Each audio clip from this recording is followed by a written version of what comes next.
got to smoke a cigarette too? You know, my staff started smoking on Monday. All of you weren't here to see how fun it was when we started on Monday morning, but these guys did some pretty crazy things. So, it was a really fun kickoff to the week, and they all had cigarettes. So they all shaved with mustaches to look like them. Gave them to everybody that was there, so they had mustaches. Really a fun way to start.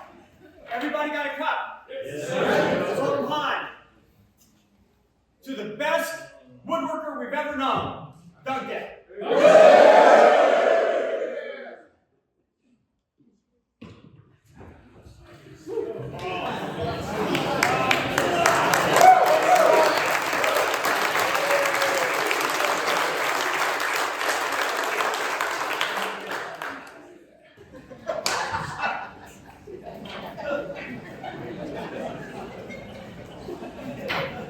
So I have a few things I'd like to talk about tonight with Doug, having known him for as long as I have. From kind of the beginning to where he is now. You all know you're here because you love him. As a matter of fact, before I get into that, I just want to show you how much love there is. I always talk about the MASW as a family, and this is proof of it tonight. And this is just people who can make it. The well wishes we've got have been over the top. But what's really remarkable is this. A lot of people are here tonight that actually aren't in our workshop this week. Okay? So the people who are not in the workshop, who came for the celebration, raise your hands. Look around the room. It's amazing, isn't it? Okay? Now, here's the next thing. In terms of the distance, how many people came from more than 300 miles away? And I know we have people who've come from as far away as California and all over America tonight to celebrate. It's absolutely remarkable. It's the legacy that this man has created. And so I'm going to tell you a little bit about how Doug came into the scene and how he grew into the program with us. It was very easy, but it didn't just start off as easy as you might think. So it started back in probably about 2000, 2001, somewhere through there. I get a phone call. Back in those days, all of our registration took place with Paula and me answering the phone. Some of you remember that headache that you had trying to get through on the phone. And I happened to answer the phone when this young man called, and he wanted to sign up for a class. And the way it usually worked is we would take the name, we'd write down the class, and then we'd take the credit card number for their deposit. And so this was back in the days when the school didn't always start the first week in April. It used to start the first week in June. And then we were over by September. Our season was much shorter than it is now. So anyway, this guy calls, and he wants to sign up for a class. So I get it written down, and about the time I get it written down, so I ask for a credit card. He goes, wait a minute, I'm not done yet. Okay? So I write down the next class. Okay, I'm ready for the credit card. Write down the next class. He ended up signing up that first year for 17 workshops in a season that only had 18 weeks. So that gives you an idea how committed he was in the very beginning. He was quiet, didn't say much. Actually, he's a pretty reserved guy, really, when you get to know him, unless you let the chops off go up, really. He's usually a pretty quiet, easygoing guy. And so, it was kind of, with Paul and I, we've got this guy set up for 17 classes. So when he gets here, let us know, because we want to see what he looks like. And, so it's Doug, and he's kind of quiet. He attends all these classes, which was great. And the next year, after that first year, he signed up for about the same amount of workshops again. He happened to be in my class on cabinet making on 9/11. And so that was a big, interesting event. And we made it through that week, and we made it through that year. At the end of that year, Doug would always hang out at night. And so, I don't know anything about the guy. But he would hang out, and when the class would be done, just kind of hang out. I don't know if he was doing any work, he just hung out. And so one night I asked him, I go, man, you're here so much, does the hotel give you a discounted rate? And he said, no, I'm driving back and forth. He's driving back and forth, as you guys all know, from Cincinnati every day. That was incredible to me. I just couldn't get my head around that. Doug and I tried to go through and figure this out for tonight so we would know. But we guess right now, in the number of years he's been here, and the number of times he's come back, you gotta remember he works in the winter, that he's driven over 10,000 trips back and forth to Cincinnati in here. Well over 1 million plus miles. When you think about that dedication, it's just absolutely remarkable. I tell people this though too, it could be the middle of the winter, because Doug works year round, and it could be the middle of the winter, and we can have an ice storm. And Brian down here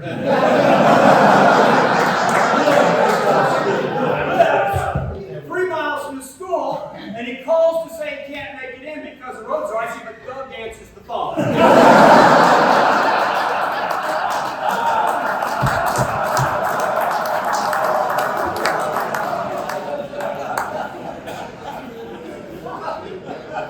True story.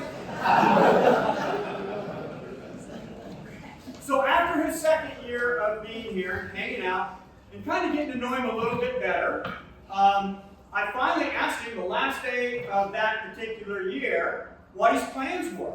I mean, he had left a job, retired from that, and I just figured he was taking all these classes so he could start his own business, which made sense. And as he's leaving the last day, I asked him, I said, so what are your plans now? And what's he going to do? He completed his master's that year, and I don't know exactly where he's going. And his answer was, don't know. He didn't really know what he was going to do. So I thought, at that point, it was just me and Zane and Herman. And Herman was only working in the summer. I mean, he was a school teacher, so he only had the summer months off. And so it was just us three. And so I'm thinking, I can't really afford another guy.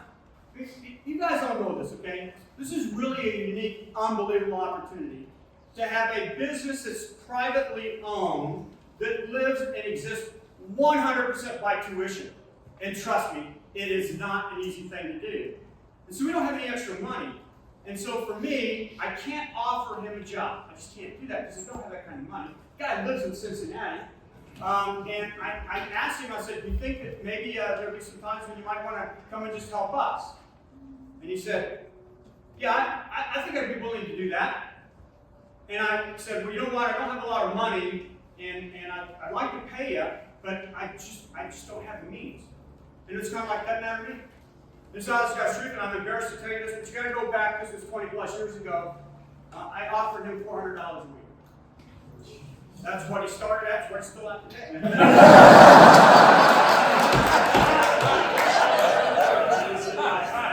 I shouldn't have told you that. Because these guys are going to expect a raise.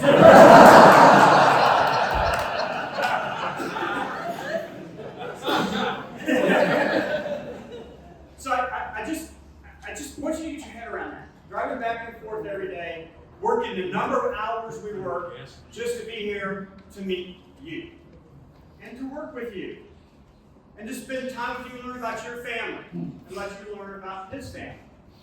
And that's who he is. About the second or third year, my son, who's still back over here in the corner, started to play Little League baseball. It was in the summer. And there were times when I just couldn't go to his games because there's too much going on with the school. And Doug knew that.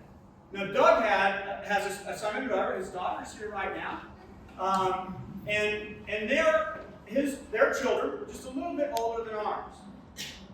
And at the end of that year, for me, Doug had worked out really well. And we really wanted me to come back, and I can't offer him anything. And I said to him, would you mind considering coming back and working for us next year? I'll never forget this. He's in his truck, and he's getting ready to drive off the property. It's the last day of the school year. I won't see him again until if he comes back the next year. And I never will forget it. He rolled down his window so I could talk to him, and I said, would you be willing to come back next year? And he said, only if you spend more time with your kids. Not him and his kids, the time it takes to get here in the morning, the traveling, the commitment it takes to be away from his family. He was more worried about my family. In all of these years, he has never, ever, ever asked me for anything. Yeah, he's got a little bit more money over the years, but he's never asked for a raise. He's never taken anything from the school that he needed to borrow, guys. He's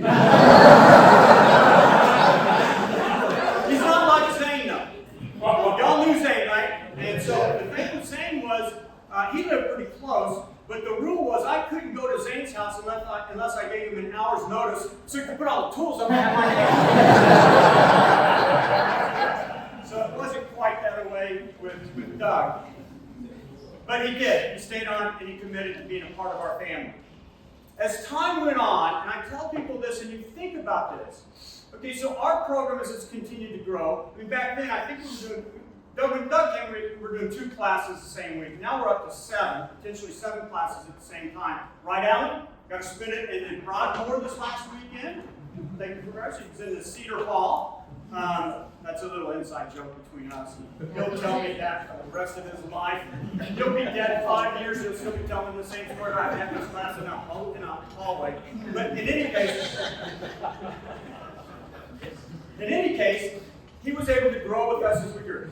We started out as woodworking, but that was never my plan. My plan was always craft. Always loved making things, always wanted to grow in that. But when I started, woodworking is really probably, if you were to check all of the people in America, to check the box by a hobby that you would have, most of them would probably check woodworking. Now, whether they do anything or not, that would probably be something that they would check. So there's a lot of people in this country that do it. So if you're going to start a craft school, you might as well go for the things that are the biggest draw. And it happened to be my background and my passion, what I wanted to do. But I wanted to do everything. And Doug knew that. And he bought into that.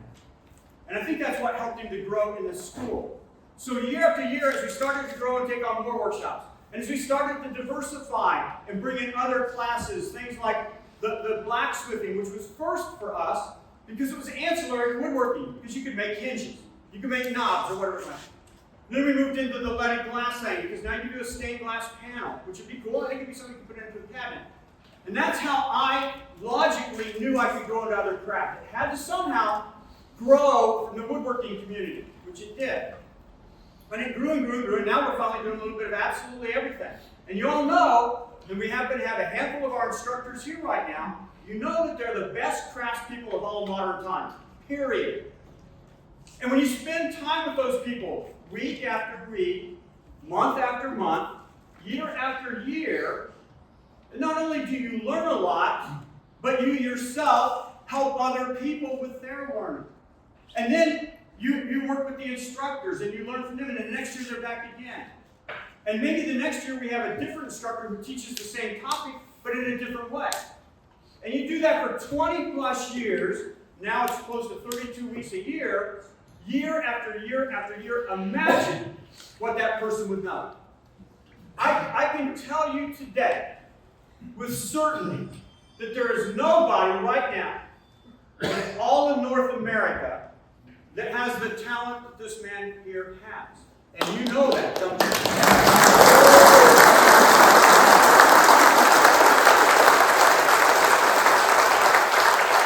Besides that, he is by far the most respected craft person in America. I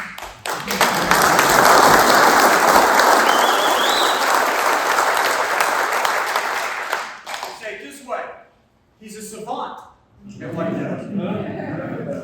But you know, with that, he's always been really humble. He's never been the guy to stand in the front of the line. He's never been the guy to want to draw attention to himself. He's always been remarkably humble at what he does. And I'm amazed at that, to have the talent and the ability and the skill to do what he does. And I'm so thankful that God gave him that talent, and then God placed him here.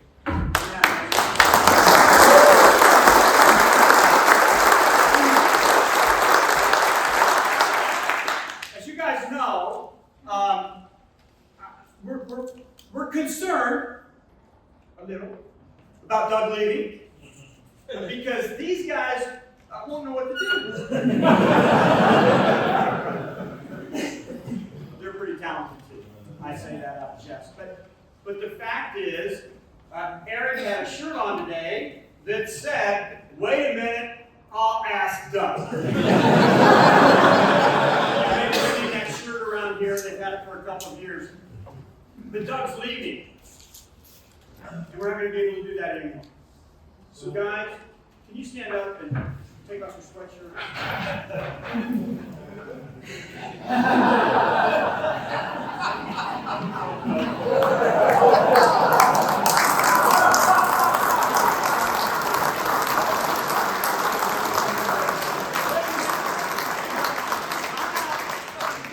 Since we can't ask you anymore, now what it says, wait a minute, I'll call Doug. Turn around.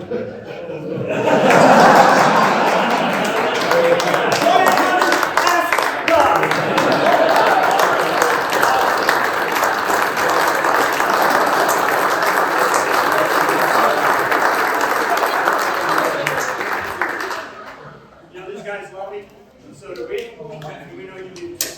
And so, what I'd like to do is just let you know how thankful I am.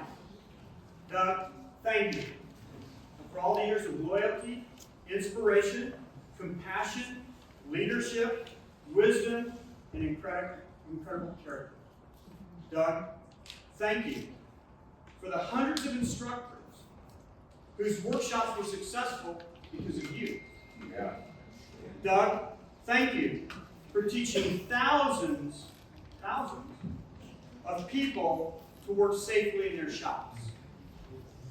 Doug, thank you for your patience with those who struggled at what they were doing, and then being the first person to tell them how good they did.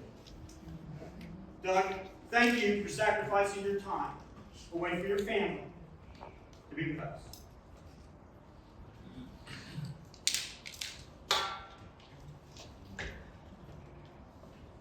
I swore I would do this. Doug, thank you for all the times you corrected me when I was getting ready to cut rules. I don't know why.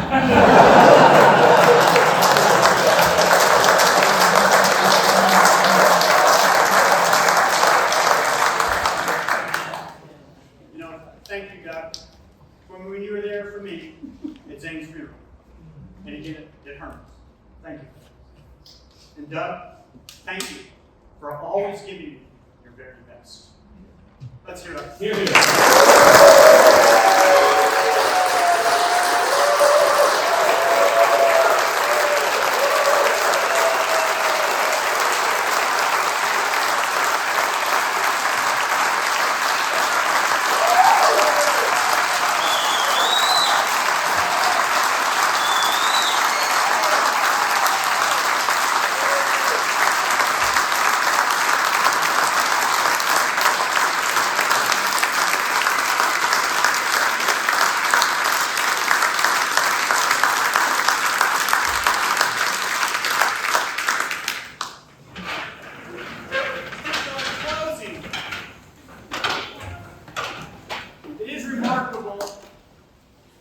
The family that we have.